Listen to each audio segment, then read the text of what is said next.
Hi, welcome to Ram Prasad talks.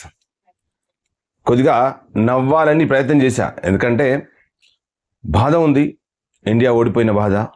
అలాగే ఘోరంగా ఓడిపోయినందుకు ఇంకా చెప్పుకోలేనంత బాధ. అది మీతో చెప్తేనే తీరుతుంది. అలాగే మీతో చెప్పకుండా ఇంకా మనసులో దాచిపెట్టుకునేది ఏం లేదు. ముఖ్యంగా చూడండి, ఒక టీం గెలవాలంటే సమిష్టిగా ఆడాలి.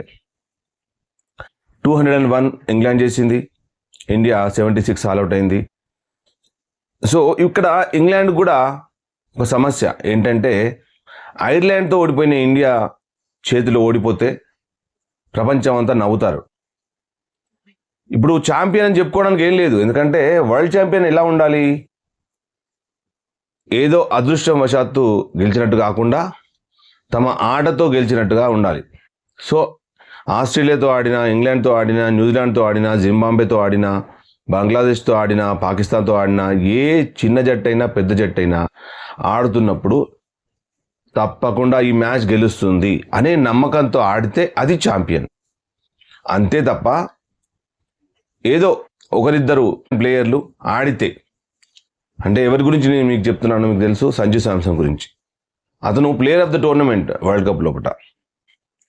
అతను ఫస్ట్లో 2-3 మ్యాచ్లు ఫెయిల్ అయ్యాడు వరల్డ్ కప్ లోపల, కానీ తర్వాత మళ్ళీ తనేంటో నిరూపించుకోవాల్సిన సమయం వచ్చింది, నిరూపించుకున్నాడు.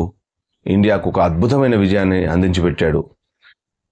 ఇంకా గమ్మత్తు ఏంటంటే, మీరు అబ్జర్వ్ చేయండి, న్యూజిలాండ్లో కానీ, ఇంగ్లాండ్లో కానీ, ఆస్ట్రేలియాలో కానీ, సౌత్ ఆఫ్రికాలో కానీ ఒక ప్లేయర్ దగ్గర ఆట ఉన్నది అనుకున్నట్టయితే ఆ ప్లేయర్కి కనీసం అవకాశాలు ఇస్తారు. ఒక 10 మ్యాచ్లు అయినా అతను ఫెయిల్ అయినా పట్టించుకోరు, ఆ సిరీస్ ఓడిపోయినా పట్టించుకోరు.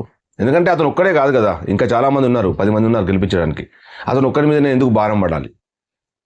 కానీ సంజు శాంసన్ విషయం లోపల ఒక చిన్న ప్లేయర్ వచ్చినా, ఒక పెద్ద ప్లేయర్ వచ్చినా, ఎవరిని తీసేయాలన్నా ఫస్ట్ పేరు సంజు శాంసన్దే. ఎందుకు సంజు శాంసన్? ఎందుకు అతన్ని బలి చేయాలి? సో ఒకరికి నష్టం చేస్తే ఎలా జరుగుతుందో ఇప్పుడు మీరు చూడండి. సంజు శాంసన్ మెడ మీద కత్తి పెట్టి నువ్వు ఆడాలి అంటారు. సో అతని నేచురల్ గేమ్ ఆడడానికి అతనికి భయం అవుతుంది. ఇది ఒకటే కాదు, ఒక సంజు శాంసన్ విషయంలో కాదు, ఏ ప్లేయర్కైనా నువ్వు చక్కగా ఆడితే ఉంటావు, పర్ఫార్మెన్స్ చేస్తే ఉంటావు, లేదంటే నిన్ను తీసేస్తారు, నేను తీసే అవకాశం ఉంది. ఇది అంటే ఏ ప్లేయర్ ఆడలేడు. ఇలాంటి ఛాంపియన్ ప్లేయర్ను పక్కకు పెడితే దాని రిజల్ట్స్ ఇలానే ఉంటాయి, ఫలితాలు ఇలానే ఉంటాయి. సో పూర్తిగా ఇంకొక వీడియో మళ్ళీ దీని తర్వాత చేస్తాను, చూస్తూనే ఉండండి.